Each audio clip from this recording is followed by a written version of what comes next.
Muy bien. Capítulo número 3, momento angular y su conservación, sesión número 9. Oh, muchachos, estamos más adelante que atrás. Tenemos que ponernos las pilas. Estamos a la mitad del semestre y lo tenemos que sacar adelante. ¿De acuerdo? En términos generales no les fue tan mal, pues a algunos sí les fue terriblemente mal, pero a otros la nota que les sacó es una nota rescatable, otros lo ganaron. Entonces, pilas con eso. Momento angular y conservación, sesión número 9. ¿Cuáles van a ser los objetivos del día de hoy? En la sesión anterior habíamos hablado del concepto de rapidez angular y de magnitud de la aceleración angular. El día de hoy vamos a definir el concepto de vector, velocidad angular y aceleración angular. Hoy vamos a darle dirección y sentido a los conceptos que ya habíamos trabajado en la sesión anterior. Definir el concepto de vector momento angular, que es muy importante. Recuerden, este curso está fundamentado en 3 pilares: conservación del momento, conservación de la energía, del momento lineal, conservación de la energía y conservación del momento angular. Hoy vamos a definir el concepto angular. Analizar la variación del vector momento angular con respecto al tiempo. Analizar la conservación del vector momento angular. Vamos a ver que ese momento angular depende de unas cantidades físicas que dependen del tiempo. Como dependen del tiempo esas cantidades físicas, el momento angular también va a depender del tiempo y vamos a encontrar ¿quién? La variación temporal de esa cantidad física. Vamos a analizar además cuándo el momento angular se conserva y en este capítulo nos vamos a concentrar en eso. ¿En qué? En analizar esas situaciones. Esas situaciones donde el objeto se está moviendo y además el momento angular se conserva. ¿De acuerdo? Vamos a definir el concepto de cuerpo rígido. Vamos a definir el momento angular de un cuerpo rígido. Vamos a definir y a obtener para partículas y para cuerpos rígidos el momento de inercia. Nos vamos a dar cuenta que el momento de inercia juega el mismo papel que juega la masa en el concepto de partícula. ¿De acuerdo? Parecen muchos objetivos, pero van a ver que la definición de todas estas cosas es casi que inmediata. Definir el concepto de eje principal de inercia, definir y obtener,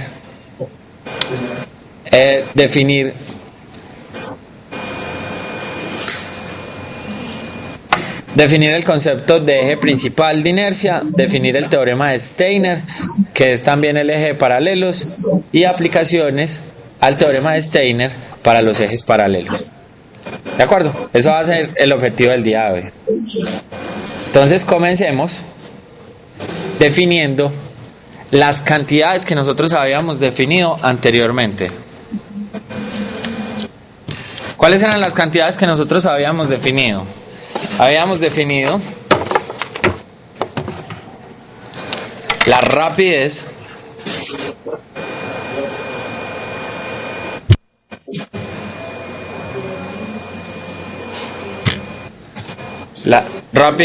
angular. Ojo, como magnitud. Entonces habíamos dicho que la rapidez angular es omega por la derivada de la posición angular con respecto al tiempo.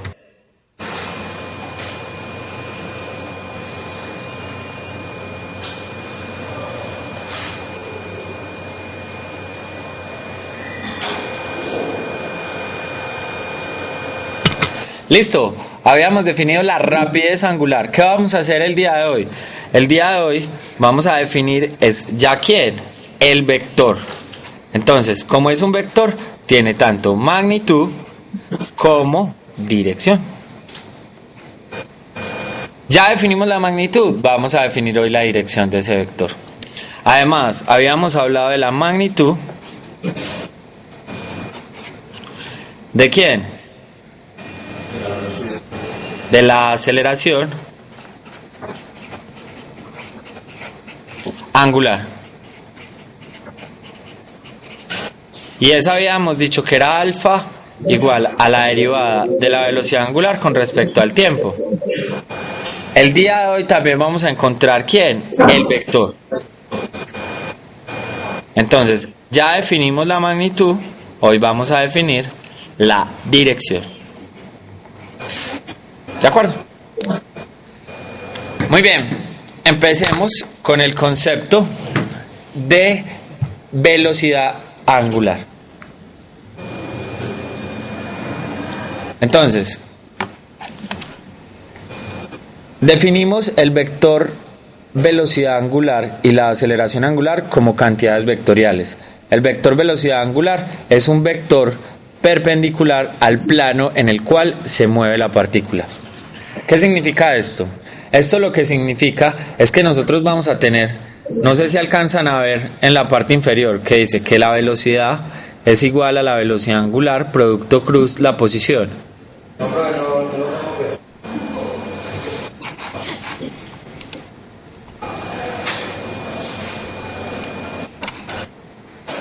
Ahora sí.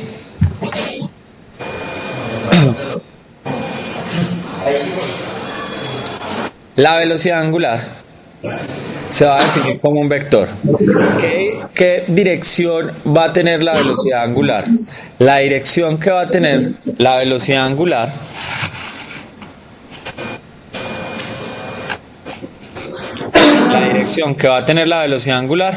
va a estar definida por un plano formado por el vector velocidad lineal y el vector posición, que ya se los voy a mostrar.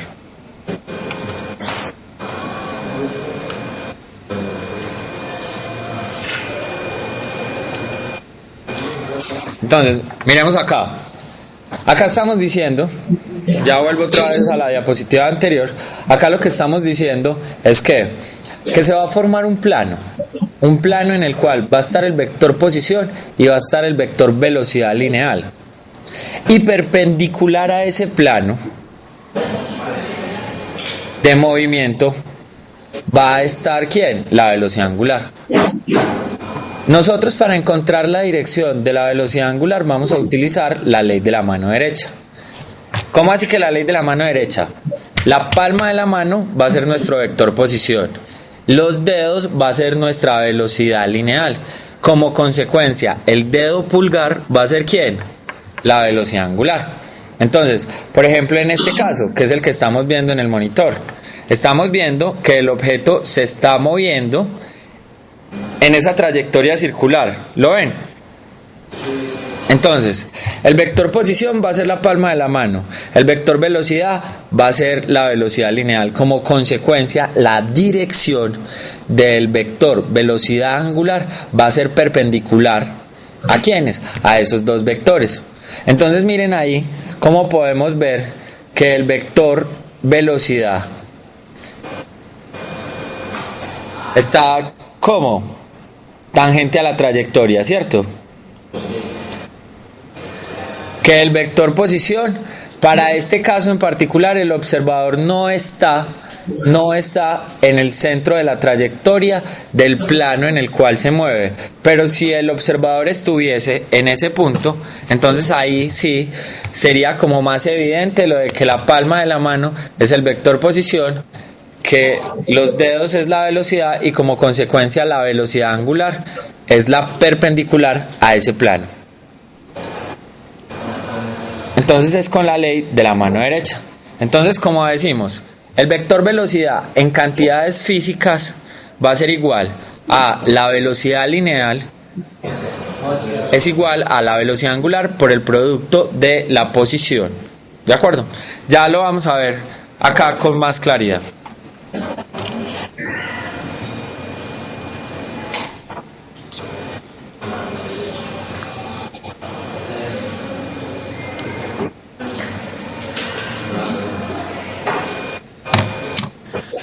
Entonces, estamos diciendo, la velocidad lineal va a ser igual a la velocidad angular por el producto del vector posición. Entonces, si nosotros decimos que la partícula u objeto de estudio se está moviendo de una manera circular y definimos a nuestro observador en el centro de la trayectoria. Entonces voy a obtener un vector posición. El vector posición es el que me da la información de dónde está la partícula con respecto a quién, al observador, y este sería mi vector posición. En este caso pongámoslo a que rote de esta manera, o sea que se está moviendo con una velocidad lineal de este modo. Como consecuencia, la velocidad angular es perpendicular a ese plano. Lo que les había mostrado ahorita era cuando el observador está sobre este eje, pero no está en el punto de intersecto del plano. Para resumir, la magnitud de la velocidad angular la encontramos como la encontramos en la sesión anterior, pero la dirección la vamos a encontrar con la ley de la mano derecha.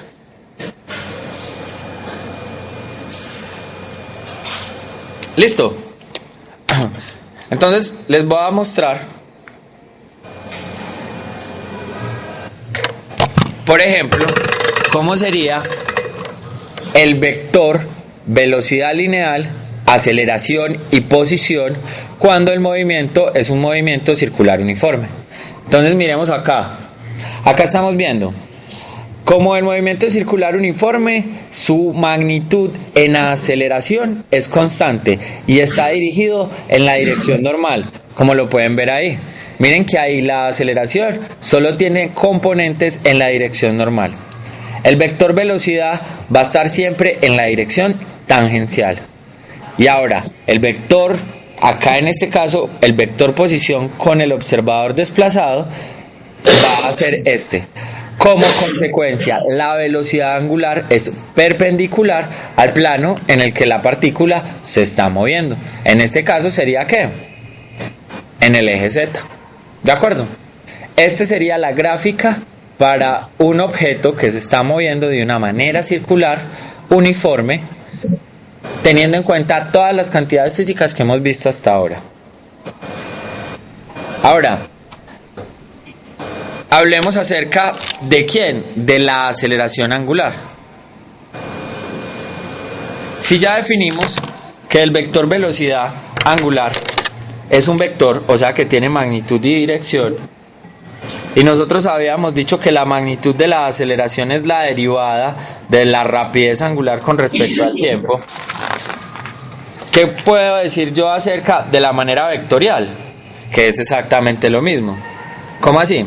Que alfa como vector no es más que la derivada de la velocidad angular con respecto al tiempo. Entonces, aquí ya me está dando información de ¿qué?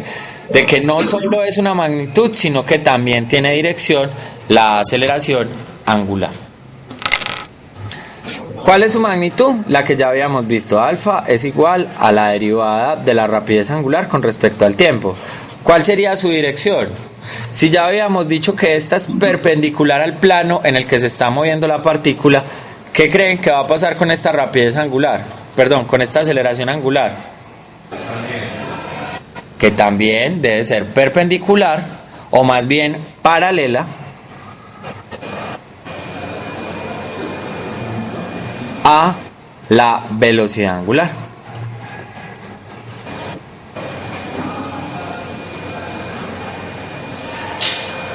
O sea que alfa como vector es paralelo ¿a quién? A la velocidad angular. Ojo, no se confundan, no van a tener la misma magnitud, lo único que tienen es la misma dirección. ¿De acuerdo? Entonces, nosotros habíamos visto en casos anteriores que existen movimientos acelerados y movimientos desacelerados. Cuando decíamos que era acelerado, era porque el sentido de la velocidad y de la aceleración eran el mismo. Y estaba esperando que la rapidez aumentara. Cuando era desacelerado era que los sentidos eran opuestos y estaba esperando que la rapidez disminuyera. Acá, para un movimiento circular también va a pasar lo mismo. Voy a tener movimientos circulares acelerados o movimientos circulares desacelerados. ¿Cuál va a ser la única diferencia? Que, por ejemplo, cuando estoy en un movimiento acelerado, la velocidad angular y la aceleración angular van a tener ¿qué? El mismo sentido. Cuando el movimiento es retardado, Aquí lo que va a pasar es que una y otra van a tener sentidos opuestos. Correcto. Aquí la rapidez va a aumentar, mientras aquí la rapidez angular va a ¿qué? A disminuir. Muy bien. Y aprovechémonos de las ilustraciones que le había mostrado ahorita para que nos quede claro en un movimiento circular cómo es que se comporta la aceleración angular y cómo es que se comporta la velocidad angular.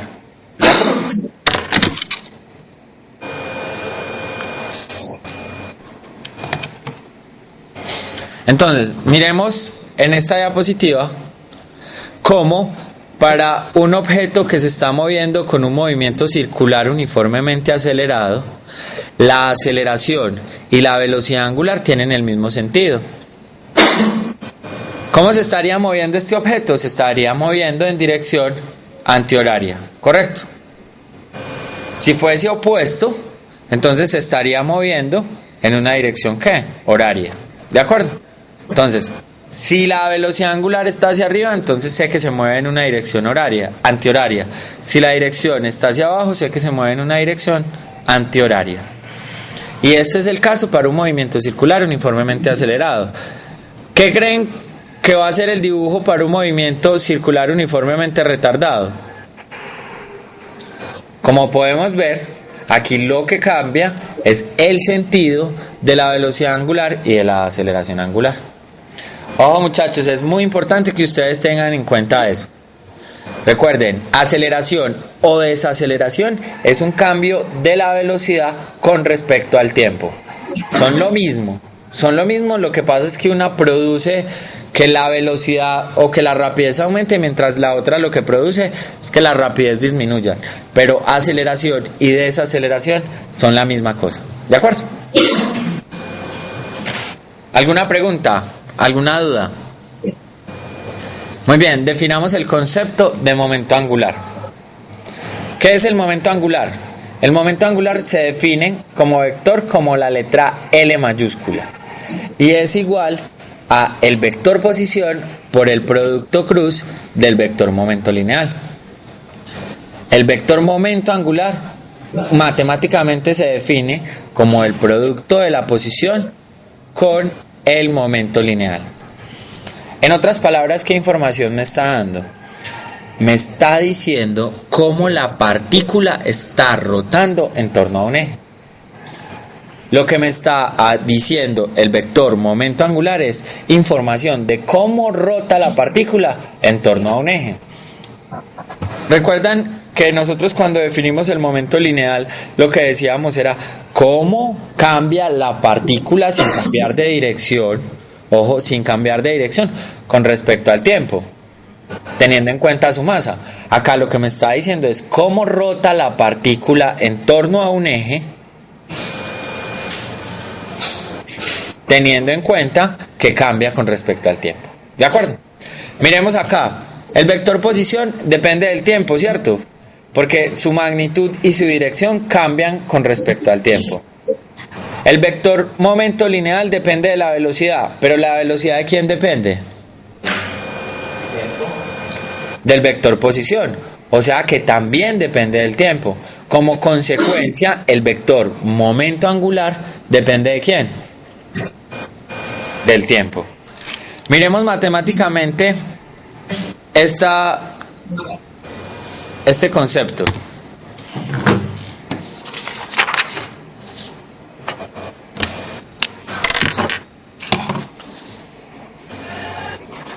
Momento angular. El momento angular lo definimos como L, R, cruz P. ¿Esto es qué? ¿Un producto qué? Es un producto cruz. Y un producto cruz también es llamado un producto ¿qué? Un producto vectorial, ¿cierto? Y el producto vectorial lo que hace es darme información de la magnitud y darme información de la dirección. ¿Listo? Entonces analicemos la magnitud. ¿Cómo es la magnitud de un producto cruz?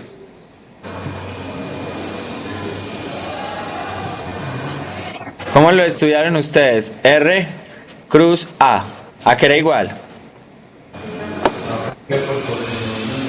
La magnitud de A por la magnitud de B por el seno del ángulo formado entre A y B. Entonces, en este caso, ¿cómo sería? La magnitud del vector posición, muy bien, por la magnitud del momento lineal. ¿Por quién? Por el seno del ángulo formado entre estos dos. Y esto que acabo de definir es la magnitud de este vector. Ahora, ¿de cuál vector? De este vector momento angular.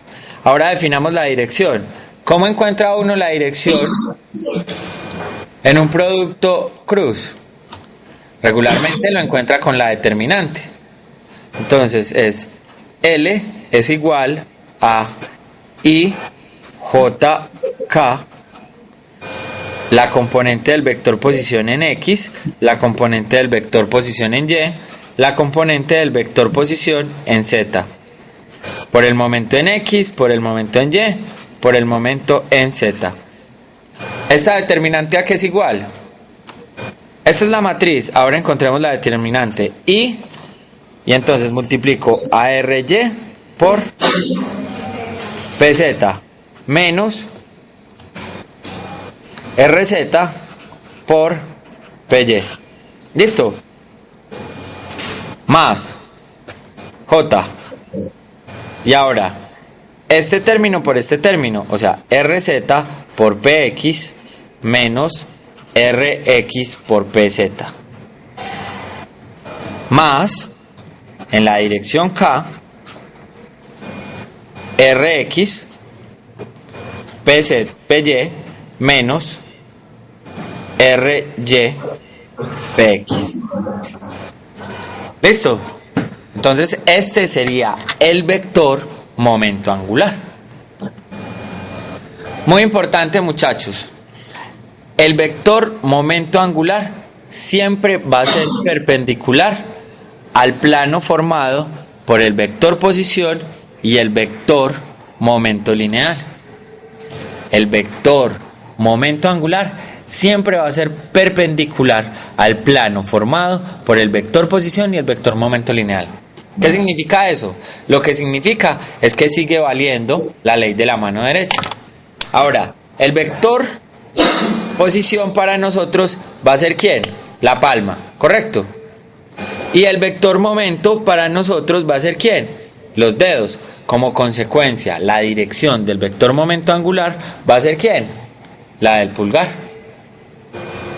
¿De acuerdo?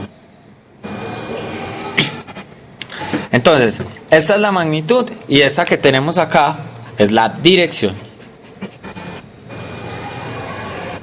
Magnitud, dirección del vector momento angular. Miremoslo gráficamente como para que nos quede más claro lo que estamos hablando. Miremos este plano mientras carga. Esto es un plano cualquiera. En ese plano cualquiera debe estar ¿quién? La partícula. Esa partícula que tiene una masa y que está sometido a una trayectoria X. Ahora, ahí en ese plano tiene que estar ¿quién? El observador. El observador define el vector posición y como el objeto de estudio se está moviendo y tiene una masa, se define ¿quién? El momento lineal. Ahora, como estamos diciendo que el momento angular tiene que ser perpendicular a ese plano, entonces ¿cuál sería? Sería el siguiente. Miren que ahí funciona la ley de la mano derecha. Miren que se está moviendo en un sentido antihorario. Por ende, el momento angular es que hacia arriba. Pero si se estuviera moviendo, por ejemplo, en un sentido horario, el momento angular sería ¿hacia dónde? Hacia abajo. ¿De acuerdo? Entonces, miren que yo a ese plano que está ahí, no le estoy poniendo ninguna condición. ¿Cómo así que ninguna condición? No estoy diciendo que es el plano X, Y, o no estoy diciendo que es el plano XZ o ZY. No, es un plano cualquiera. Es tanto, ese plano puede estar definido en 3 dimensiones. Lo importante es que el vector posición y el vector momento forman un plano. Como consecuencia, el vector momento angular debe ser perpendicular a ese plano.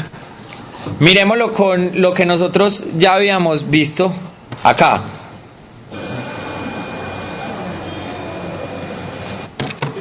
Miren, hagamos o digamos que nuestro objeto se va a mover en el plano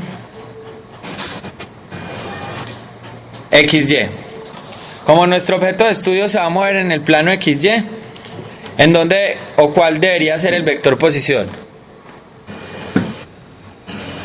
La componente en X en la dirección Y, la componente en Y en la dirección J del vector posición.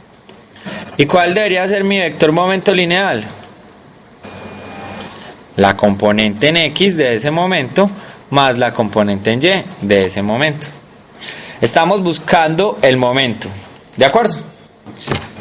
Para la magnitud es claro que lo vamos a utilizar como con esta R, P, seno del ángulo formado por esos dos vectores. Y ahora para la dirección, miremos, miren acá, ¿el vector posición tiene componente en Y? Sí, tiene componente en Y. ¿Tiene componente en Z el vector momento lineal? No, o sea que este término es igual a 0. Ahora, ¿el vector posición tiene componente en el eje Z? Tampoco, ¿cierto?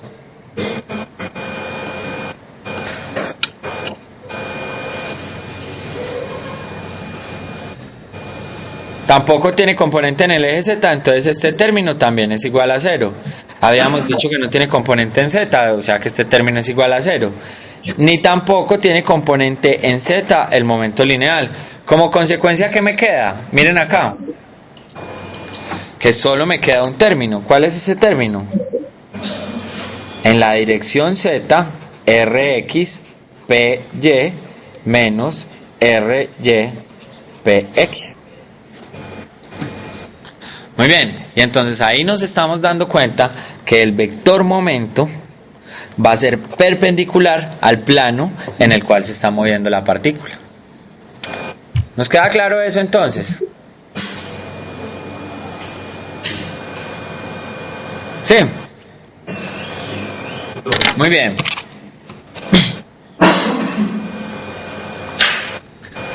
El observador para esta situación, o sea, para analizar el momento angular, se puede ubicar en dos puntos. ¿Cómo así que en dos puntos? El primero es estar en el eje de rotación del objeto, pero desplazado, y el segundo es estar en el eje de rotación, pero en el centro de la circunferencia. Analicemos un poco, más bien gráficamente, qué es lo que pasa con esos momentos. Entonces, en el caso particular de un cuerpo moviéndose circularmente, se puede presentar las siguientes situaciones. Primero, que el observador O se encuentre sobre el eje Z, pero fuera del plano en el cual se mueve la partícula. Esta es la primera situación. Observador fuera del plano de movimiento de la partícula. ¿Para qué vamos a hacer esto? Para ver gráficamente lo que estábamos hablando y lo que estábamos analizando. Que el vector momento angular va a ser perpendicular al plano formado por el vector posición y el vector momento lineal. Miremos acá. Miren en la diapositiva. El observador está fuera del centro de la circunferencia, ¿correcto? Pero está sobre el eje de rotación. Ahora, ese verde es el vector posición y ese azul es el vector velocidad. Como aparece la masa, es lo mismo que decir que es el vector momento lineal si lo multiplico. Muy bien, esos dos vectores están formando un plano. No sé si es evidente para ustedes unas líneas que están ahí. Sí, ese es el plano, ojo, ese es el plano formado por el vector posición y el momento lineal. Como consecuencia, el vector velocidad angular debe ser ¿cómo? Perpendicular a ese plano.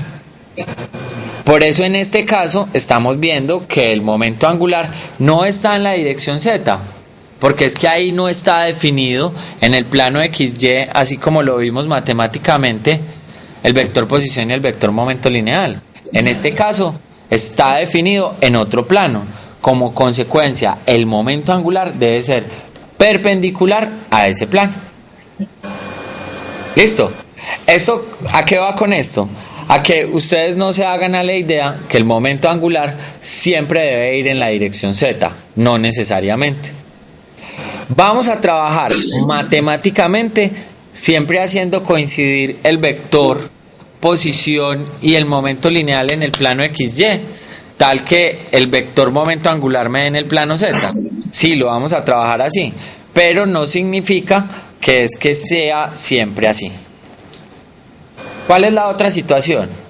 La otra situación es que el observador O se encuentre sobre el eje Z y en el plano de movimiento de la partícula. Esta es con la que regularmente nosotros vamos a trabajar y es a lo que nosotros vamos a meterle la ficha matemáticamente. ¿Qué es esta situación? ¿Qué es? Que el observador se encuentre en el plano de movimiento de la partícula. Y acá en este caso, ¿qué pasa? Estamos viendo que la velocidad angular y el momento angular son ¿cómo?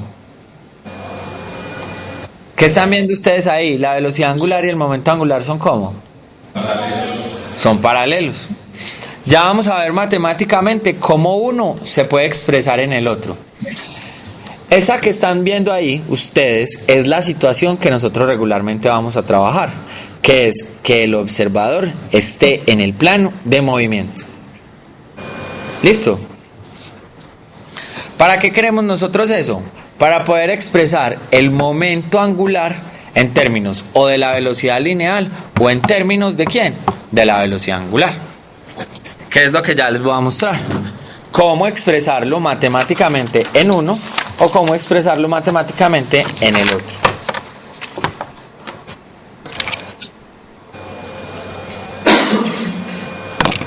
Entonces, habíamos dicho el momento angular es igual a R cruz P. Analicemos el momento angular para esta situación que teníamos ahí, que es esta. El observador, el vector posición, que es este, el vector velocidad lineal, como consecuencia, la velocidad angular y el momento lineal, y el momento angular están en la misma dirección. Dígame, ¿esta partícula está describiendo un movimiento de qué tipo? ¿La partícula está describiendo un movimiento de qué tipo? Muy bien, un movimiento circular. ¿Cuál sería la velocidad? ¿Cuál sería la velocidad de esa partícula? Para un movimiento circular, ¿a qué es igual? Habíamos dicho que era ¿qué? Que era el radio por la rapidez angular en la dirección, llamémosla, trabajemos con la transversal, para que podamos trabajar también con el vector posición. ¿Y qué habíamos dicho del vector posición? ¿Que era igual a cuánto? A R en la dirección radial. Vamos a meter estas dos situaciones acá y miremos a ver qué es lo que pasa. Entonces, L es igual a R en la dirección radial, producto cruz, R omega en la dirección transversal. Saquemos todo lo que tiene que ver con magnitudes y dejemos solo lo que tiene que ver con vectores. Entonces me queda que es R al cuadrado por omega por el producto de U de R cruz U de teta. Sabemos que estos dos están en un plano, ¿cierto? Como consecuencia, el vector momento tiene que ser perpendicular a ese plano. Entonces, ¿qué tengo? Que L es igual a R al cuadrado por omega en la dirección Z. En otras palabras, L es igual a R al cuadrado por omega como vector. Ojo, aquí me comí la masa. Recuerden, es la velocidad por la masa. Entonces aquí está la masa, acá también debe ir la masa, ahí, y acá también debe ir la masa. ¿De acuerdo? Porque recuerden que es el momento lineal y no la velocidad. Y el momento lineal es la masa por la velocidad.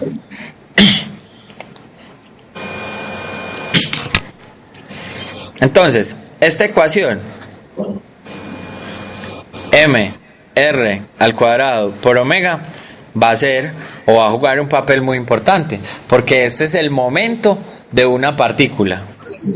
Momento angular de una partícula.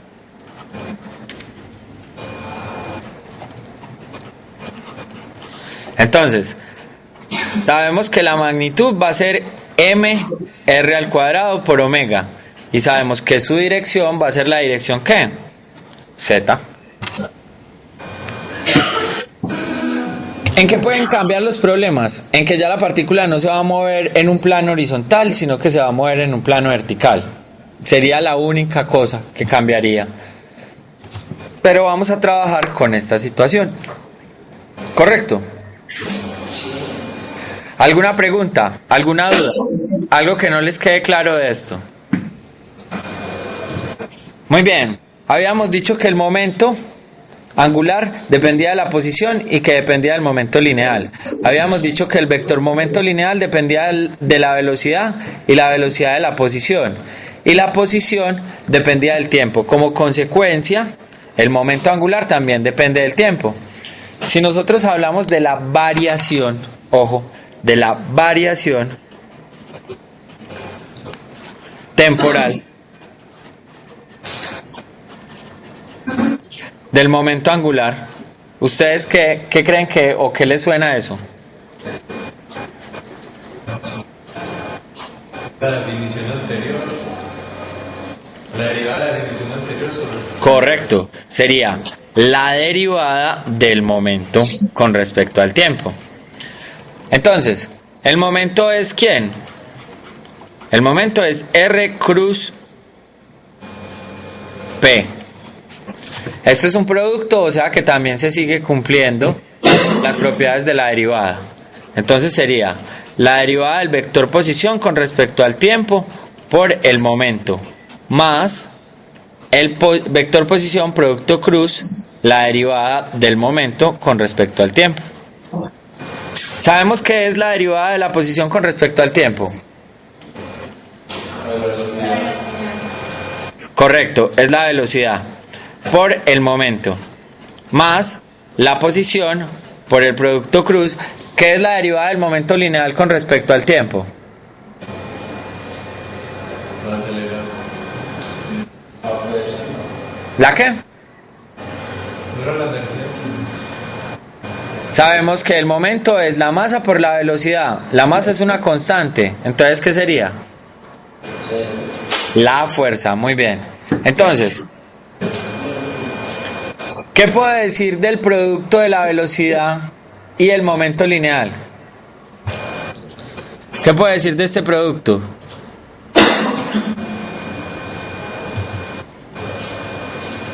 Que es igual a cero. ¿Por qué es igual a cero? Porque el vector velocidad es paralelo al vector momento lineal. Entonces, la variación temporal del momento angular no es más que la derivada del momento angular, que es igual al vector posición, producto cruz, la fuerza. ¿De acuerdo?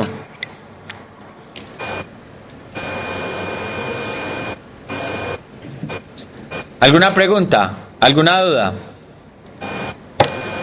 Muy bien, si nosotros queremos hablar de la conservación del momento angular, ¿qué creen que debe pasar con esa derivada? Si nosotros queremos hablar de la conservación, ¿a qué tiene que ser igual esto? una constante. La derivada de una constante es ¿cuánto? Muy bien, es cero. Entonces, nosotros tenemos que la variación temporal del momento angular debe ser igual a cero para poder deducir que el momento angular es igual a una constante. ¿Correcto? Entonces, ¿cuándo esa derivada con respecto al tiempo es igual a cero? Cuando este producto cruz, que es decir exactamente lo mismo, es igual a cero. Cuando R cruz F es igual a cero. ¿Cuándo quién es constante?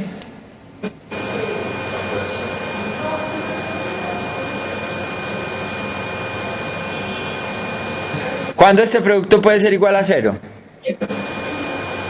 Por ejemplo, ¿qué puede pasar si si la fuerza neta es igual a cero? ¿Cómo va ese producto?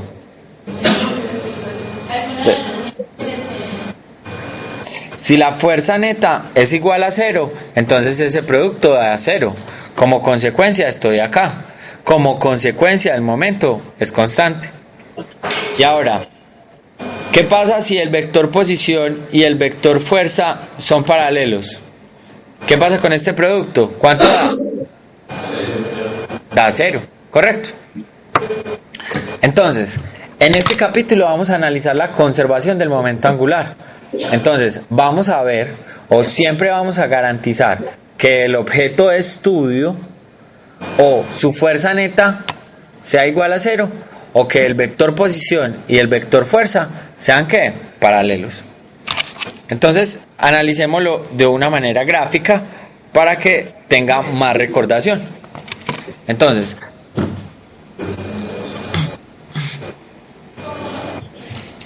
el momento angular de una partícula es constante si el producto vectorial entre el vector posición y el vector fuerza es igual a cero.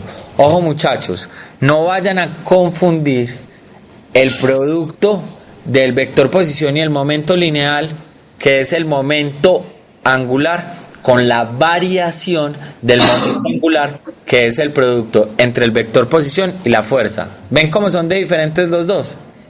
Uno es la derivada del otro. Entonces, para que no los confundan. Muy bien. Entonces, la primera situación, que es si la fuerza neta sobre la partícula es cero, se tiene una partícula libre o en equilibrio. Es decir, que el producto del vector posición y el vector fuerza es igual a cero. Miremoslo en casos físicos. Por ejemplo, este que se está cargando ahí. Tenemos una partícula que se está moviendo en una línea recta. Y esa partícula no está sometida a ninguna fuerza. O sea que esa partícula se está moviendo rectilíneamente y además ¿cómo? Cuando no hay fuerza. ¿Qué es constante? La velocidad, ¿cierto? O sea que estamos en un movimiento rectilíneo uniforme. En este caso, que es el que ustedes están viendo ahí, la partícula tiene un momento angular constante. ¿Qué dirección, con la ley de la mano derecha, tiene en este caso el momento angular?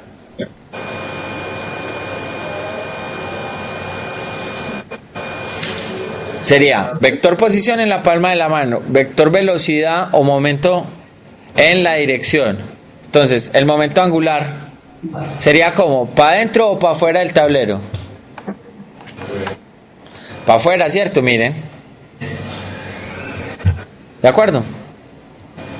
Entonces, cuando la fuerza neta es cero, ocurre esta situación y el momento angular es constante. Muy importante, es para un movimiento rectilíneo uniforme. Para un movimiento circular uniforme aparece la aceleración. Entonces, si aparece la aceleración, aparece una fuerza. O sea que ahí ya no va a ser constante. ¿De acuerdo? Para un movimiento circular no va a ser así. ¿Alguna pregunta? Muy bien, analicemos la segunda situación. La segunda situación es igualmente el producto vectorial entre el vector posición y el vector fuerza se hace cero si sobre el vector, si son los vectores paralelos, si son vectores paralelos con la misma línea de acción, es decir, si la línea de acción de la fuerza pasa por un punto. Ahora, si el vector posición y el vector fuerza son paralelos, ahí en ese caso tenemos que también se cumple que el momento angular es constante. ¿Listo? Gráficamente, ¿cuál sería esa situación? Sería algo como esto. Sería que el vector posición y el vector fuerza son paralelos. En el mundo real, ¿dónde pasaría algo como esto? Pasa, por ejemplo, cuando la Tierra orbita al Sol. En este caso, vemos que la Tierra está interactuando con el Sol. Y que el vector posición y el vector fuerza tienen la misma línea de acción. Y son fuerzas centrales. O sea que siempre apuntan a donde está quién. El observador. Esta es una situación donde una partícula tiene un momento angular constante. Muy bien, existe otra situación física. Por ejemplo, el átomo de Bohr. En el átomo de Bohr tenemos que es el electrón interactuando con el núcleo. ¿Listo? Entonces esa interacción genera una fuerza y esa fuerza siempre va a ser paralela al vector posición. Y en este caso también se cumple que sea ¿qué? El momento angular constante. Entonces, si el movimiento es circular uniformemente acelerado, su momento angular no es constante. Porque recuerden que cuando analizamos el acelerado aparecía una componente tangencial y una normal. ¿Lo recuerdan? Ahora, por ejemplo, si el movimiento es un movimiento circular uniforme, solo aparece una componente de la fuerza, de la aceleración, que es como normal. Entonces, por ejemplo, en un movimiento circular uniforme se conserva el momento. ¿Cuándo se va a conservar el momento? También así como para que se den ideas. Se conserva 1 cuando el movimiento es rectilíneo uniforme y 2 cuando el movimiento es circular uniforme. Se conserva el momento angular. ¿De acuerdo? ¿Preguntas? ¿Dudas? Muy bien, empecemos a hablar del concepto de cuerpo rígido. ¿Qué es un cuerpo rígido? Un cuerpo rígido no es más que un aglomerado de partículas. Nosotros habíamos dicho o habíamos trabajado en capítulos anteriores como un objeto que estaba formado por muchas partículas, pero todas esas partículas las podíamos reducir a un punto. Ahora, no vamos a poder reducir todo ese montón de partículas a un punto, porque ya de ahora en adelante nuestro objeto no está solo trasladando, va a empezar a ¿qué? A rotar. Entonces, un cuerpo rígido es un sistema de muchas partículas. Estas partículas deben cumplir que la separación entre ellas, o sea, entre las parejas, siempre permanece constante, sin importar el tipo de fuerzas a la cual actúa sobre ellas. Por ejemplo, miremos acá, está este termo. Miren que si yo le aplico una fuerza, ¿ustedes están viendo alguna modificación sobre el mismo? ¿Cierto que no se está modificando? Entonces yo espero que esto sea un cuerpo rígido. Ahora, por ejemplo, si tengo esta situación, que es esta correa, y le aplico una fuerza, ¿hay una modificación sobre el objeto? Sí. Sí, porque miren que esta es la posición inicial y cuando yo le aplico una fuerza, esa posición está cambiando. O sea que esto es lo que se llama un cuerpo sólido y esto es lo que se llama un cuerpo rígido. El cuerpo rígido es aquel al cual sometes a una fuerza externa y no se modifica las posiciones de las partículas. En cambio, un cuerpo sólido es al cual lo sometes a una fuerza y se modifica la posición entre las partículas. Miremoslo gráficamente como para que nos demos una idea de lo que estamos hablando.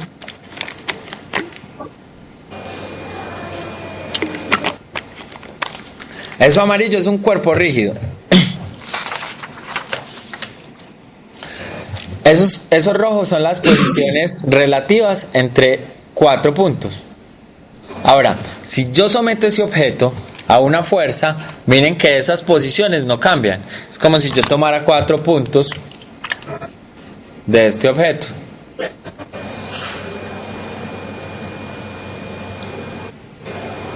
Miren que si lo someto a fuerzas, esas posiciones no están cambiando. ¿De acuerdo? Y acabo de rayar mi termo con un marcador que no borra. ¿Listo? Entonces nos queda claro el concepto de cuerpo rígido. Es un cuerpo formado por muchas partículas y que las posiciones relativas entre esas partículas no cambian cuando se le somete a una fuerza externa. Muy bien, ¿por qué? ¿Por qué vamos a cambiar de objeto de estudio? Si ya éramos felices diciendo que este termo, si se movía de una manera, lo podía reducir a una partícula, y porque ya lo tengo que trabajar como un todo. Muy sencillo, porque antes solo trasladábamos, o sea que no había un cambio de dirección. De ahora en adelante este cuerpo va a empezar a rotar, o sea que va a haber un cambio de dirección del mismo. Y la única manera de describir el movimiento de ese cuerpo debido a esa rotación es con el concepto de cuerpo rígido. Muy bien, tratemos de definir, o más bien definamos, el momento angular de este cuerpo rígido. Como vemos, el cuerpo rígido está formado por un aglomerado de partículas. ¿Qué significa eso? Que hay un montón de partículas y que cada una de esas partículas va a tener ¿qué? Un momento angular. Entonces, como vemos ahí, el momento angular de la partícula I es igual a ¿qué? A el momento de esa partícula por la masa, por la posición de esa partícula, por el vector posición de esa partícula. Ese es el momento de una sola de las partículas de este termo, cuando él está ¿qué? Rotando. ¿De acuerdo?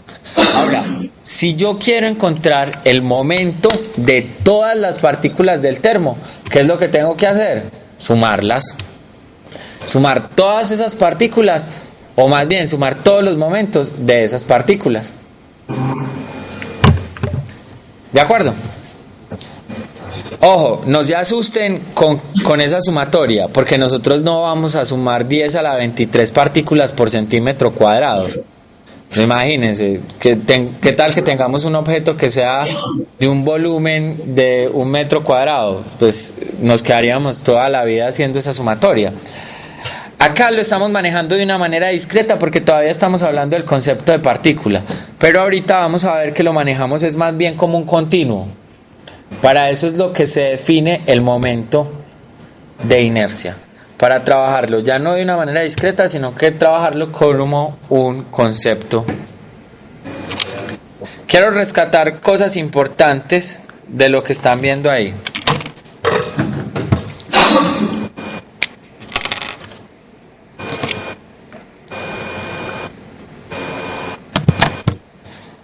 Momento de una sola partícula.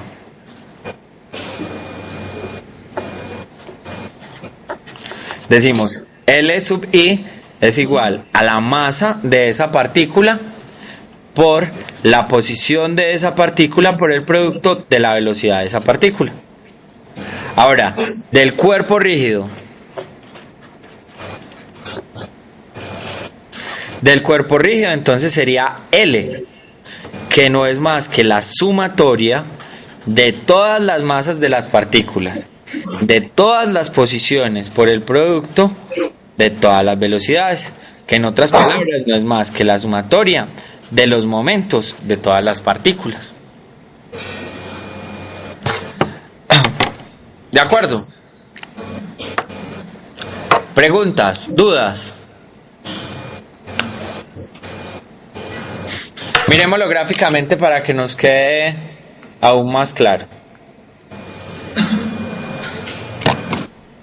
Miremos acá, en este dibujo. En este dibujo estamos viendo una partícula de ese cuerpo rígido. Supongan que ese cuerpo rígido es como una hoja de papel. O sea, y es una de las partículas de esa hoja de papel. Una sola partícula de ese cuerpo rígido.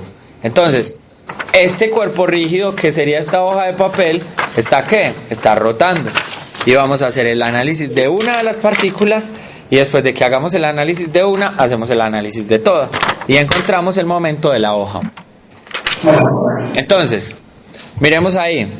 El momento de esa partícula es el vector posición de esa partícula por la masa de esa partícula por la velocidad de esa partícula. ¿Qué están viendo acá ustedes? Que el observador está ¿dónde? Está en el centro de la trayectoria, o sea, en el plano en el que se están moviendo todas las partículas. ¿Qué puedo deducir de acá?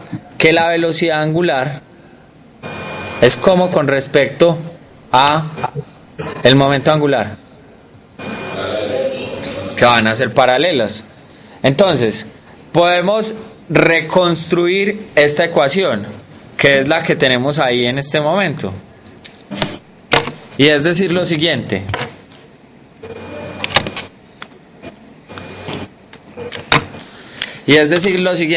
Bueno, para esta partícula habíamos dicho que el momento también era igual a ¿quién?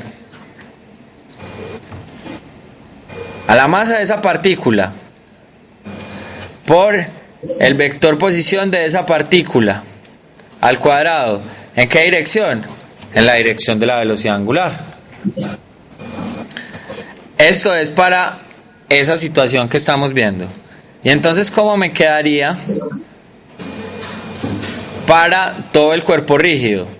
Sería L igual a la sumatoria ¿de quién? De la masa 1 por la posición al cuadrado. ¿Todo esto en qué dirección?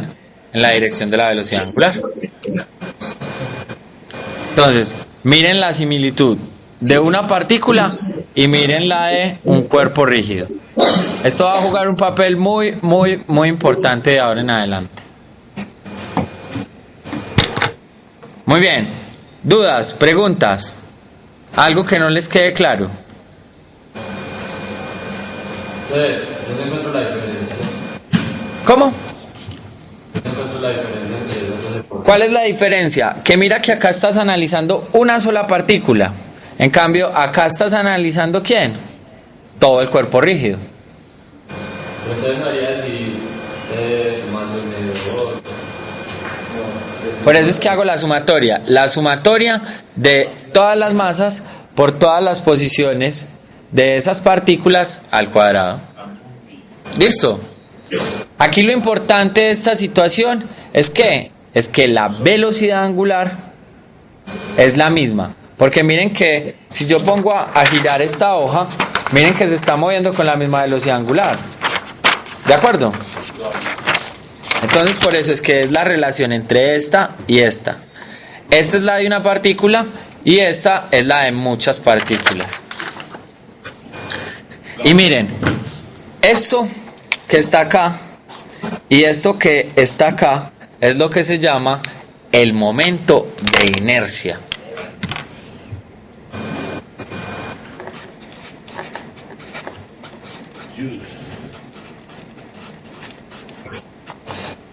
El momento de inercia de una partícula es ¿quién? La masa de esa partícula por el radio de esa partícula al cuadrado. Y ahora, el momento de inercia del cuerpo rígido, ¿cuál va a ser?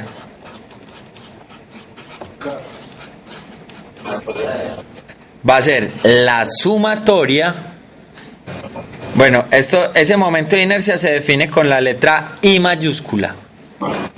Va a ser la sumatoria de las masas por el radio de esas partículas al cuadrado. Si este es el de una, entonces es sub I. Y si este es el de todo el cuerpo rígido, entonces es la I completa. Esa es la gran diferencia. Que si yo reemplazo esto acá y reemplazo esto acá, obtengo que el momento de una partícula es el momento de inercia de esa partícula por la velocidad del objeto por la velocidad angular del objeto. Y para el cuerpo rígido sería ¿quién? El momento de todo por el momento de inercia por su velocidad angular.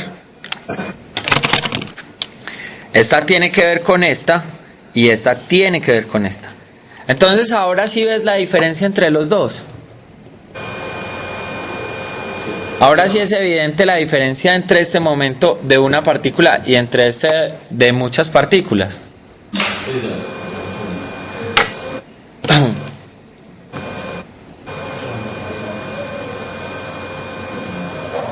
Muy bien. El momento de inercia de un cuerpo rígido no es más que el concepto de la masa de un objeto que está rotando. Y está rotando en torno a un eje. Entonces tenemos el momento de inercia total de un cuerpo rígido respecto al eje Z es igual a la suma de los momentos de inercia de las partículas que lo conforman, que fue lo que acabamos de ver acá. Vimos, como pueden ver ahí en el cuaderno, el momento de inercia de una partícula es la masa de la partícula por la posición de la partícula al cuadrado. El momento de inercia de un cuerpo rígido que está rotando es ¿quién? Es la suma de todas las masas por todas las distancias. Ojo, esas distancias son con respecto al eje de rotación. O sea, que si este es el eje de rotación,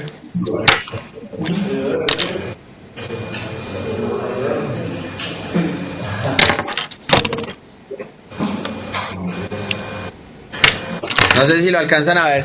Si este es el eje de rotación, este punto, entonces esa distancia sería la distancia desde el eje hasta donde está la partícula. A ver si con un dibujo les queda un poco más claro.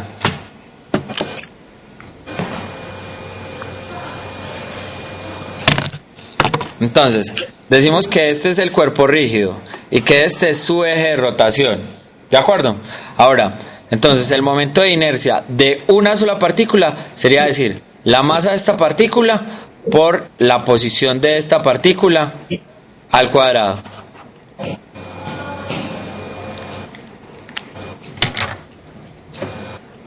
Al cuadrado. ¿Listo? Pero para el de todo el cuerpo rígido, entonces yo tengo que tener en cuenta que es que no tiene una partícula, tiene muchas. Entonces sería la masa de esta otra partícula por la posición de esta otra partícula al cuadrado. ¿De acuerdo? El momento de inercia cambia según el eje de rotación. ¿Cómo así que cambia según el eje de rotación? Miremos esta situación. Tenemos un eje de rotación que es donde está el observador O. Miren que el observador O con respecto a esa partícula tiene una ¿qué? Un momento de inercia, que sería RI al cuadrado por la masa de esa partícula. Entonces es como poner a rotar esta situación en torno a este eje. ¿Listo?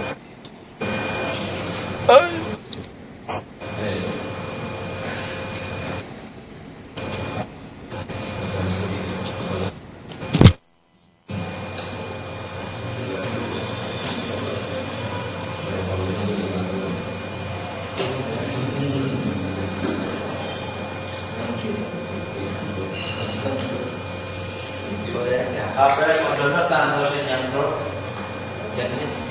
Le ponen las pilas. Ahora sí. Muy bien. Entonces es como coger ese objeto y ponerlo a rotar en torno a un eje. Pero ahora si cambio el eje de rotación, que es lo que ustedes pueden ver ahí, porque es cierto que lo están viendo. Sí. Ya sí. Entonces, si lo ponen a rotar en torno a otro eje, entonces ese momento de inercia cambia. ¿Por qué cambia el momento de inercia? Porque miren que esa posición entre ese eje y esa partícula cambia. Entonces, no es lo mismo poner a rotar esta hoja en torno a este eje que poner a rotar la hoja en torno a este otro eje, porque su momento de inercia cambia. Entonces, para que nosotros no tengamos ese problema pero entonces ¿por cuál de los ejes lo voy a poner a rotar? Vamos a declarar unos ejes que se llaman ejes principales de inercia. ¿Qué es un eje principal de inercia? Es el eje donde va a rotar el cuerpo rígido, pero además ese eje va a pasar por el centro geométrico o centro de masa. Y al pasar por ese eje que pasa por el centro de masa o centro geométrico, entonces se va a cumplir lo que nosotros habíamos visto ahorita, que es que el momento angular sea paralelo a la velocidad angular. Vamos a trabajar con unos cuerpos en concreto. El primero va a ser una esfera, el segundo un cilindro, el tercero un cubo. De ahí para allá son modificaciones de esos objetos. Con esos objetos que son altamente simétricos, porque significa que sea altamente simétrico, que su centro geométrico coincida con su centro de masa. Entonces, con esos objetos vamos a trabajar, ¿de acuerdo? Entonces, miremos. Para todo cuerpo, sin importar su forma, hay por lo menos 3 direcciones perpendiculares entre sí, respecto a las cuales el momento angular es paralelo al eje de rotación. Analicemos el primero, una esfera. Por ejemplo, ahí les estoy mostrando solo 3 de los infinitos ejes que en una esfera pueden haber. ¿Por qué de los infinitos? Porque cualquier eje que pase por el centro de masa va a ser un eje principal de rotación. ¿De acuerdo? ¿Qué significa eso? Como para que nos quede claro gráficamente. Esto que estoy haciendo se supone que es una esfera. Eso. Entonces tomemos como uno de los ejes, cualquiera. Porque es importante estos ejes principales.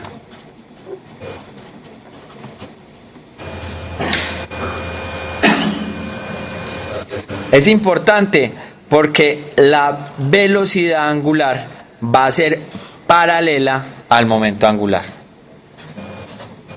Porque son paralelos. Por eso es que son tan importantes estos ejes principales. Se los digo de una vez para que lo tengan presente. Estos ejes, nosotros vamos siempre a trabajar con objetos que pasen o que roten más bien en torno a estos ejes principales.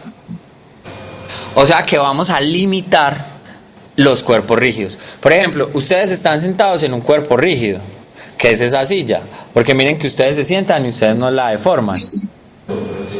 Tratar de describir el movimiento de esa silla es un problema. Entonces, ¿qué es lo que vamos a hacer? Vamos a clasificar, o más bien a cerrar el panorama con unos objetos. Uno, la esfera.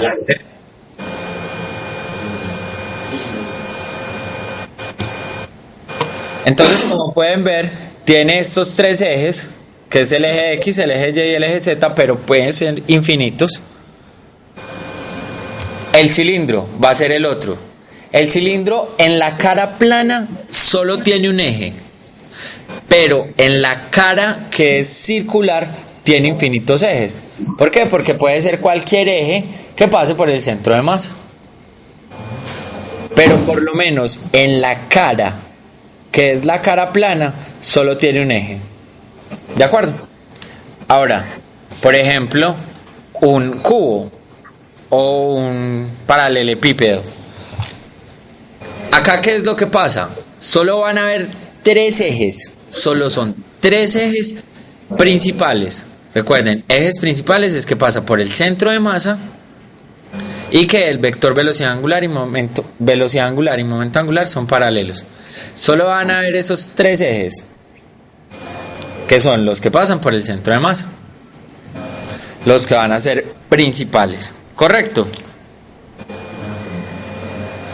Recuerden, estamos haciendo esto es para que matemáticamente sea fácil de resolver los problemas, porque si no serían muy complicados.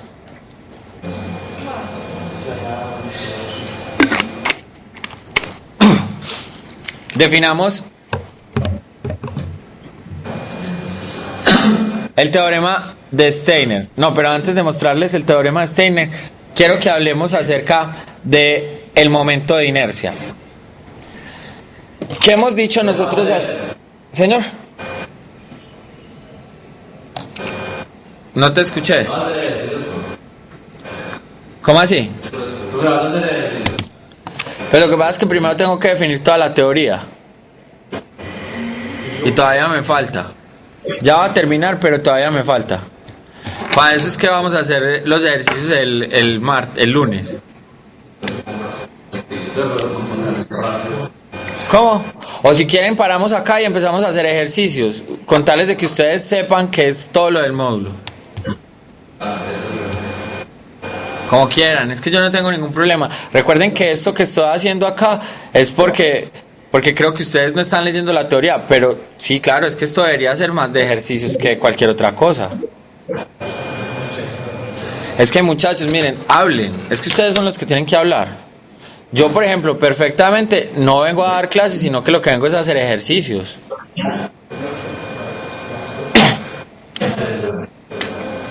Como quieran.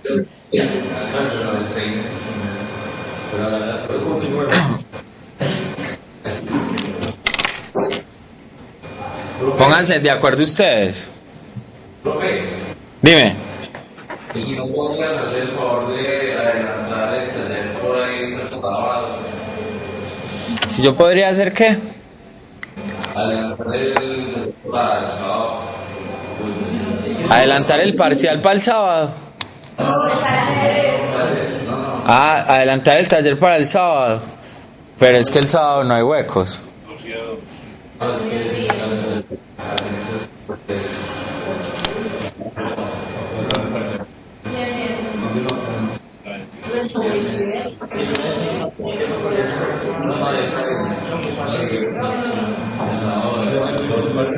Bueno, entonces miren, vayan pensándolo, porque entonces de todas maneras yo tengo que...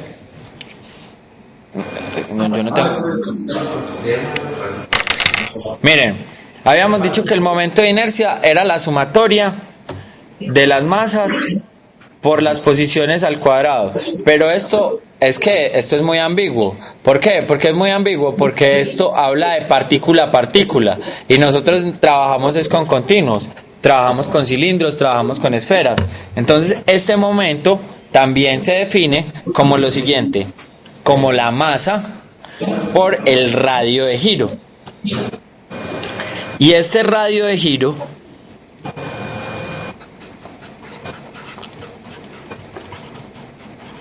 cambia según el objeto que yo esté estudiando. Ahí, no sé si ya está en la plataforma, no me acuerdo si lo monté. En este capítulo aparece una cosa que se llama tabla de radios de giro. ¿Qué es qué? Que es decirle a usted, si es una esfera, ¿cuánto vale este radio de giro? Si es un cubo, ¿cuánto vale el radio de giro? Si es una varilla, ¿cuánto vale el radio de giro?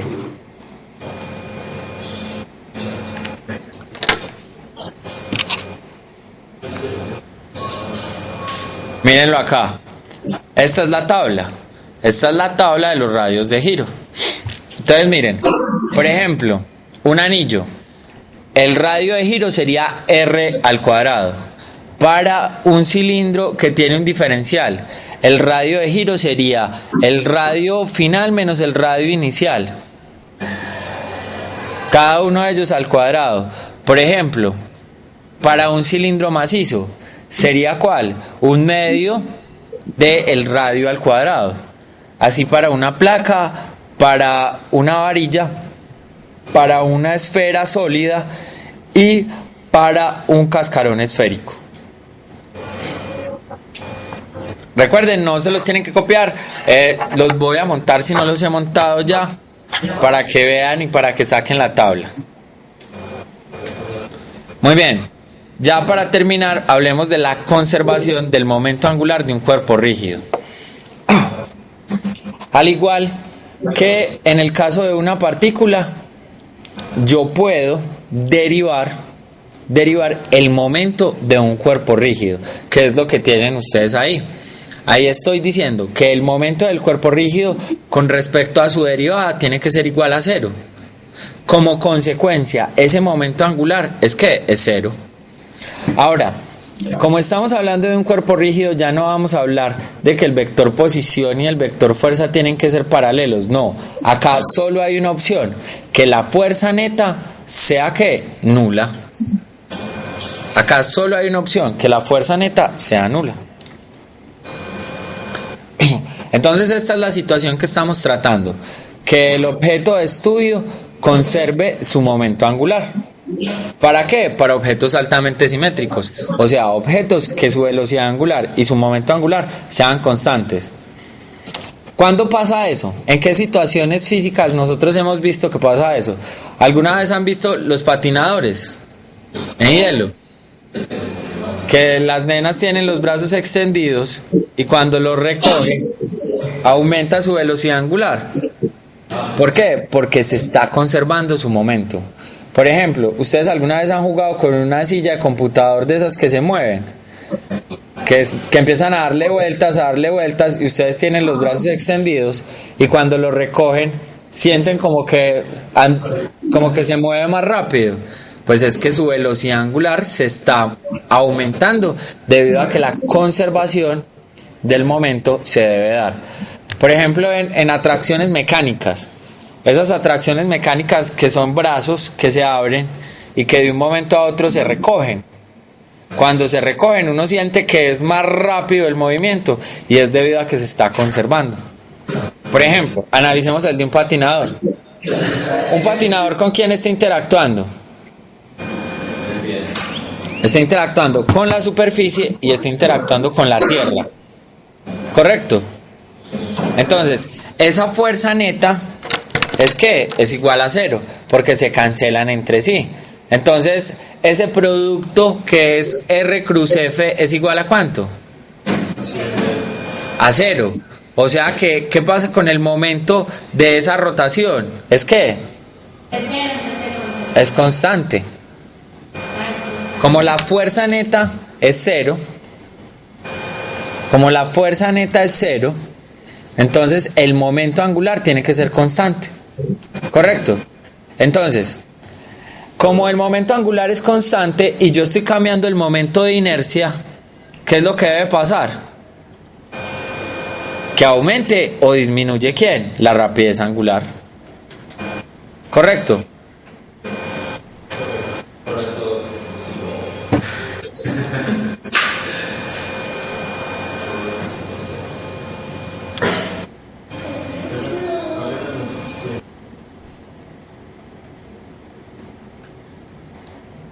Aló, ay mira, se cayó.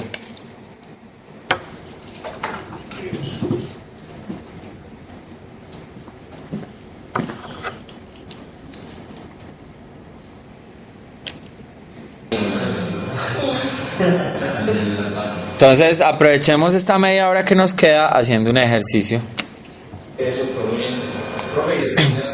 Dime. ¿Quién era Steiner? Steiner, gracias por recordármelo. Steiner lo que nos trata o lo que nos dice es algo muy sencillo. Es que si el objeto de estudio no está rotando en torno a su eje principal, sino que está rotando con respecto a un eje paralelo, por ejemplo, sería su eje principal. Si está rotando con respecto a un eje paralelo, entonces nos da la fórmula matemática de cómo es que se mueve. Entonces, en algunos casos, conocer el momento de inercia respecto al eje principal nos puede servir para conocer cómo se mueve con respecto a un eje paralelo. Entonces, el teorema de Steiner lo que nos está diciendo, el momento de inercia central más la masa del objeto por la distancia que hay entre el eje central y el eje paralelo. Eso es lo que es el teorema de Steiner. Entonces miren la ilustración para que les quede claro. Tengo un eje central, ¿cierto? Tengo un eje que es paralelo. El teorema de Steiner lo que me dice es lo siguiente, que el momento de inercia con respecto al centro de masa más la masa del objeto por la distancia entre los ejes al cuadrado es el momento de esta rotación paralela. ¿De acuerdo? Oye, nos regala la fórmula tan mal, así que no me la... ¿Te regalo qué? La fórmula.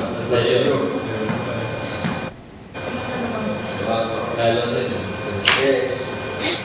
Pero ahí sí la ven. Sí, sí. Muy bien, entonces el teorema de Steiner lo que le quiere decir es el teorema de los ejes paralelos.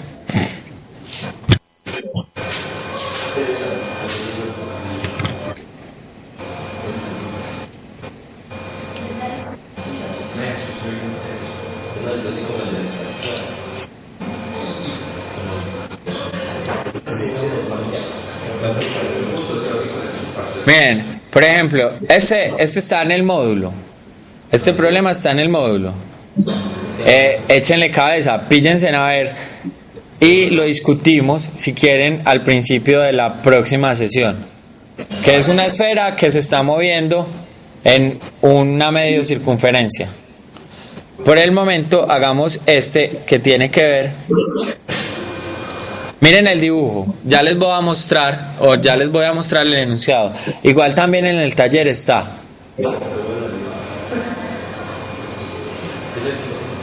Sí. Entonces el dibujo dice, más bien el problema dice, una bala de masa m y velocidad horizontal v pasa a través de una esfera de un péndulo simple de masa m mayúscula, saliendo con una velocidad horizontal de medio o un medio de la velocidad con la que entró. Como en la figura 5. La esfera del péndulo cuelga de un extremo de una cuerda de longitud d. Nos están pidiendo hallar, se cayó otra vez.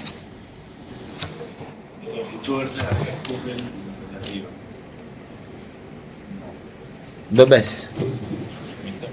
Ah, verde, llamar, ya. Ya, el que decía llamar. Sí. Es que le estaba dando a directorio.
quedar grabado. ¿De acuerdo? Entonces recordemos que el ejercicio dice una bala de masa m y con una velocidad horizontal v pasa a través de la esfera de un péndulo simple con una masa m, saliendo con una velocidad horizontal de v medios, como la figura lo muestra, que era la figura que habíamos visto ahorita. La esfera del péndulo cuelga del extremo de una cuerda de longitud d y nos están diciendo que hallemos la rapidez mínima con la cual el péndulo describe una circunferencia completa. En otras palabras es lo siguiente: yo tengo un objeto como este, el cual es impactado por un proyectil, y lo que nos están pidiendo es que el objeto como tal dé una circunferencia completa. ¿De acuerdo? De eso es de lo que se trata. Entonces tenemos que analizar muy bien el sistema. Primero lo que tenemos que analizar es el sistema bala-bloque o bala-esfera. ¿Qué es lo que pasa en esa situación? Lo que pasa en esa situación es que hay una colisión. ¿De acuerdo? Estamos bajo un sistema aislado. Muy bien.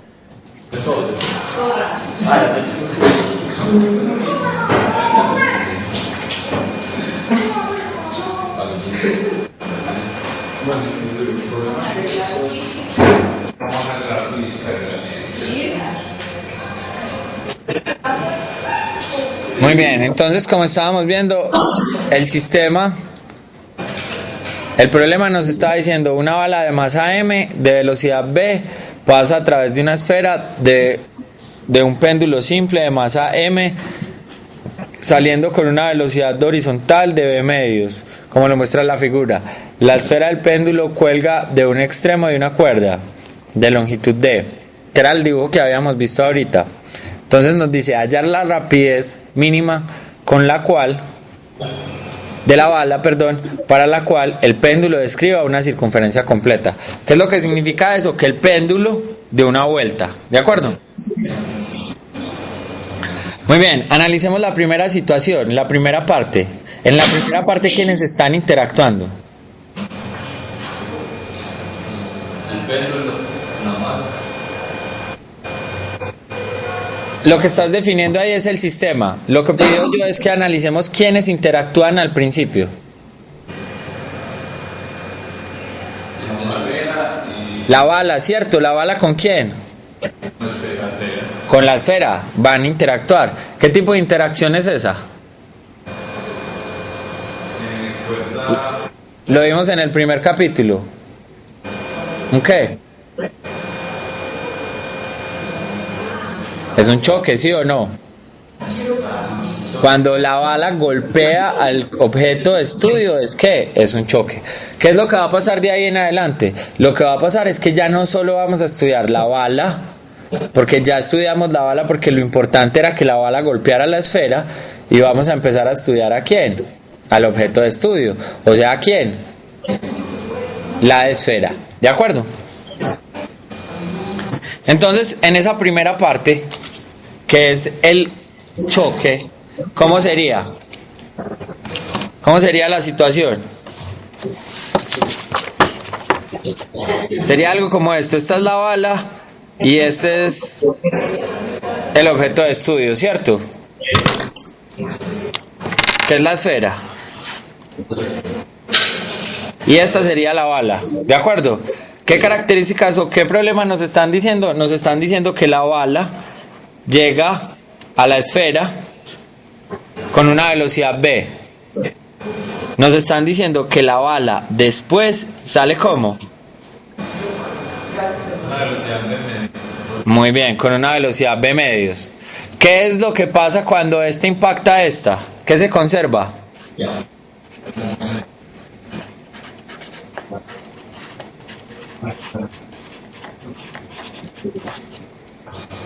¿El momento qué? Muy bien, el momento lineal del sistema. Entonces analicemos esa situación. ¿Cómo es el momento antes? Igual a cero. ¿Cómo es el momento antes?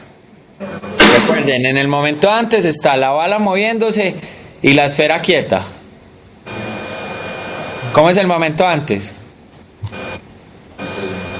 La masa de la bala multiplicado por ¿quién? Por la velocidad de la bala. El momento de la esfera es igual a 0 o diferente de 0. Igual a 0. O sea que esto es igual a ¿quién? O sea que ya estamos analizando la situación cuando la bala traspasa y este se va a empezar a mover. Entonces, ¿cómo me quedaría? ¿Cómo me quedaría? Sería la masa de la bala por B medios. Por esa rapidez medio. Muy bien. ¿Más quién? El momento de la circunferencia. Y entonces, la masa de la esfera, ¿por quién? Por la velocidad de esa esfera. Llamémosla prima. Muy bien. ¿Qué es lo que nosotros necesitamos? ¿Cuál es el enunciado o cuál era el problema? Lo que nos decían era que esta esfera queremos que dé una circunferencia completa, ¿cierto? Que después del impacto ella dé la circunferencia completa. Para que dé la circunferencia completa, ¿qué es lo que tienen que hacer? Por ejemplo, si la bala llega y lo impacta y hace que la esfera llegue hasta acá, ¿va a dar una circunferencia completa? Bueno, y si llega hasta acá, ¿va a dar la circunferencia completa o no? No, se va a devolver. ¿En dónde es la única situación para que dé la vuelta completa? ¿Dónde tiene que llegar? O sea, llegar hasta este punto. Y además de llegar a este punto, ¿llegar con quién? Con una velocidad. Si no llega con una velocidad, no va a poder dar la vuelta completa. Si llega a este punto, llega y se cae. Entonces llamemos a esta la velocidad B doble prima. Muy bien.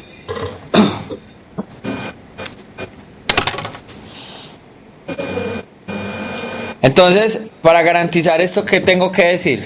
¿De quién tengo que hablar?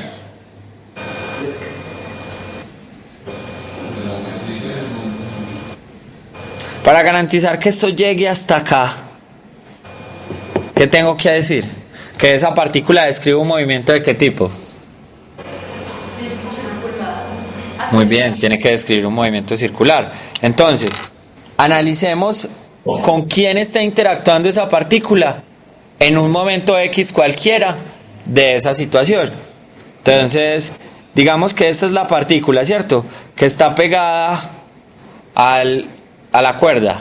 ¿Con quién está interactuando esa partícula?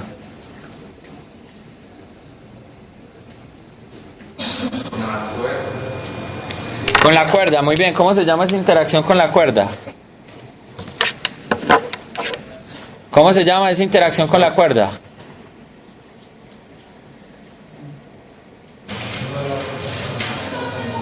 Habíamos dicho que la interacción con la cuerda se llamaba tensión, ¿cierto? Y además de interactuar con la cuerda, ¿con quién más interactúa? Además de interactuar con la cuerda, ¿con quién más interactúa? Muy bien, con la tierra. ¿Cómo es la interacción con la tierra? Siempre es vertical hacia abajo. ¿Cómo?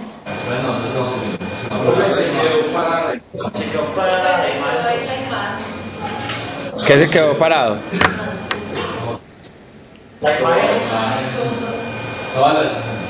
Ahí sí están viendo.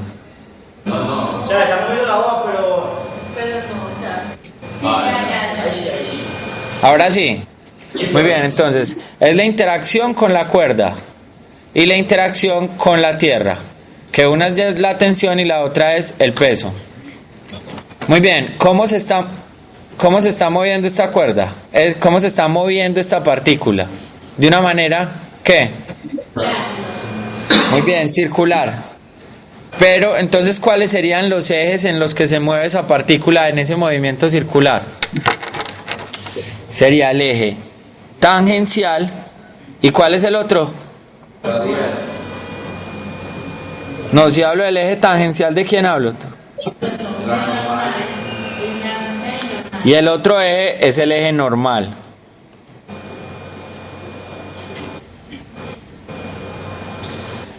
Recuerden que nosotros tenemos que la fuerza es igual a la masa por la aceleración. Entonces, en el capítulo anterior descomponíamos la fuerza en el eje X y en el eje Y. Ahora, ¿en dónde lo vamos a descomponer? En el eje tangencial y en el normal. Muy bien, vamos a descomponer las fuerzas en el eje tangencial y vamos a descomponer la fuerza en el eje normal. ¿Correcto? ¿Nos queda claro hasta ahí? ¿Vamos bien? Muy bien. ¿Cuáles las fuerzas que aparecen en el eje tangencial y cuáles son las fuerzas que aparecen en el eje normal?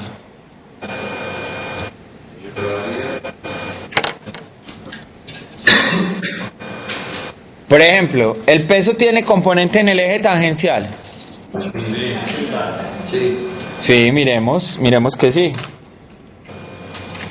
Ahí está haciendo la proyección. Esta sería la componente en ese eje. Y ahora, ¿la proyección sobre el eje normal tiene o no tiene? También tiene, mírenla ahí. O sea que quedo esperar del peso que tenga una componente en una y que tenga componente en la otra. Digamos que este ángulo es θ. Entonces, primero en la componente tangencial, ¿cuál es la componente de el peso en la dirección tangencial?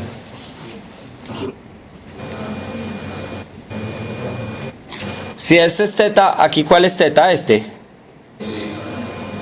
Este que estoy señalando.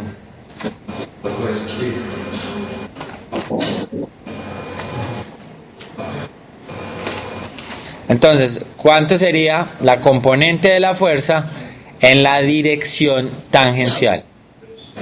Sería el seno.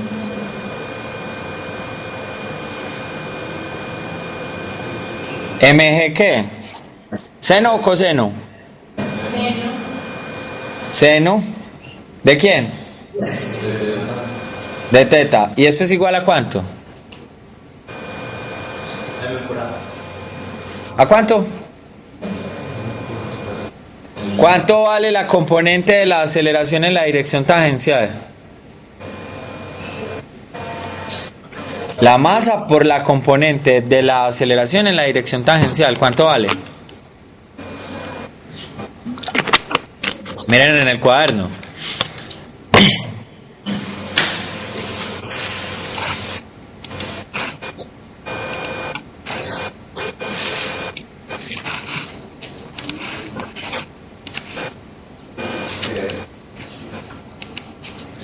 ¿Cuánto les da la componente?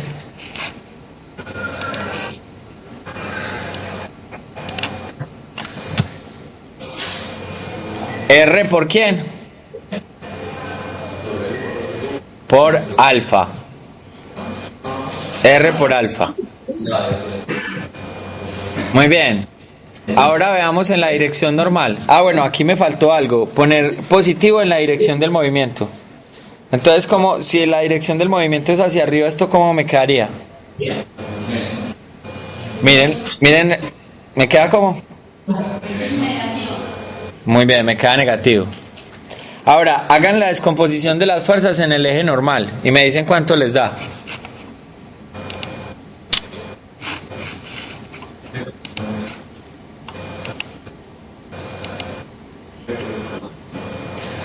¿Aparece alguna fuerza en el eje normal? ¿Cuáles son? ¿Y quién más? Y la componente del peso, ¿cierto? Entonces deberían aparecer dos términos. ¿Cuáles son? ¿O cuánto vale? Ojo, la dirección de la componente normal siempre va a apuntar hacia la concavidad, la positiva. Entonces, ¿cómo me queda?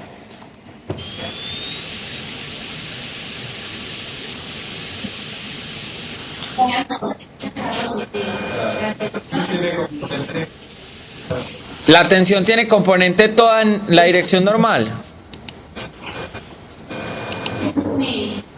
Ah, muy bien, entonces es tensión. ¿Y el peso? ¿Tiene toda en la dirección normal? No, solo una componente. Entonces, ¿cómo me queda? Menos mg coseno. ¿Y a qué es igual esto?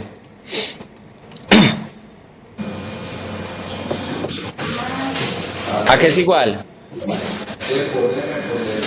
A la masa por r al cuadrado por omega.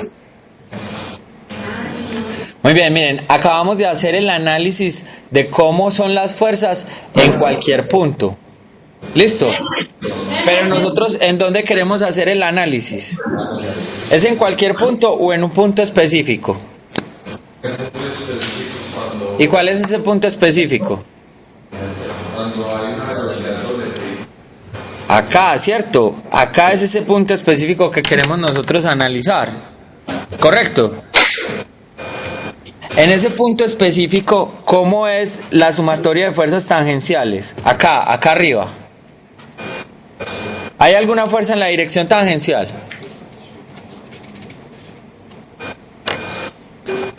Ojo, esto que acabé de hacer es para cualquier punto.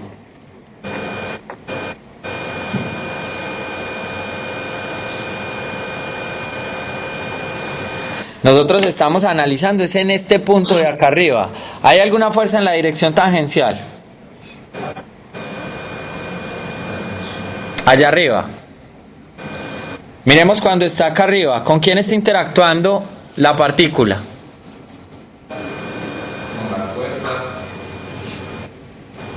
¿Y con quién más? En ese punto solo está interactuando ¿con quién? Con el peso. No está interactuando solo en ese punto. Puede que en este punto de acá al lado sí, ahí sí aparece la tensión y aparece el peso, pero solo en este punto, que es en el punto de arriba, solo está interactuando ¿con quién? Con el peso.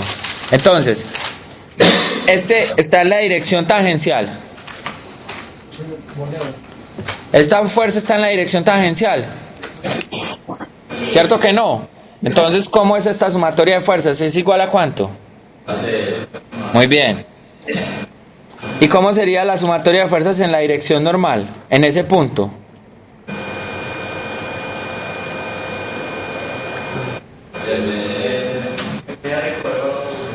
Menos. Ah, bueno, en este caso ya no es menos, sino que es más. Mg coseno de teta igual a mr al cuadrado omega. Muy bien, ¿qué quiero que hagan? Lo que pasa es que ya llegó el otro profesor y ya son las 7:55. Ah, ¿no se ve? Claro que sí. Ahí.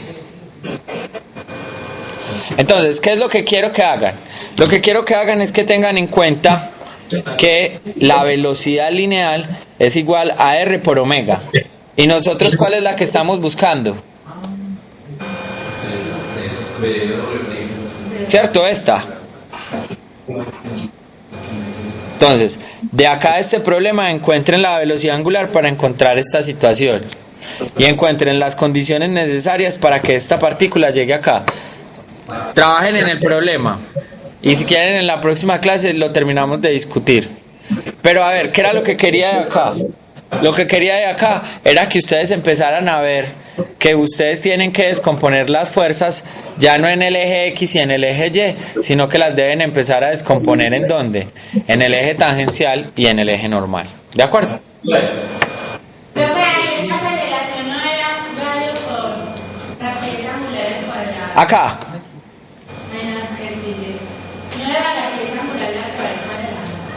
Recuerda, en la dirección tangencial, en este punto, en la normal, decimos, en la normal no hay una interacción con la cuerda, porque esa tensión es mínima, o sea, 0.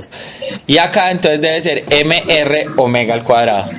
Bueno, eso es lo que yo te preguntaba, que el omega es el que está al cuadrado. No, no es omega el que está al cuadrado. Sí. Espérate. Sí, tenés razón. Sí. Muchas gracias. Es omega el que está cuadrado. No es R el que está al cuadrado, sino que es omega.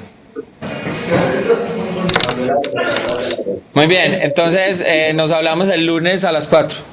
Profe, no hay posibilidad de considerar tener dos talleres. Hacer 2 talleres. Bueno, pasar pues como contratar una semana.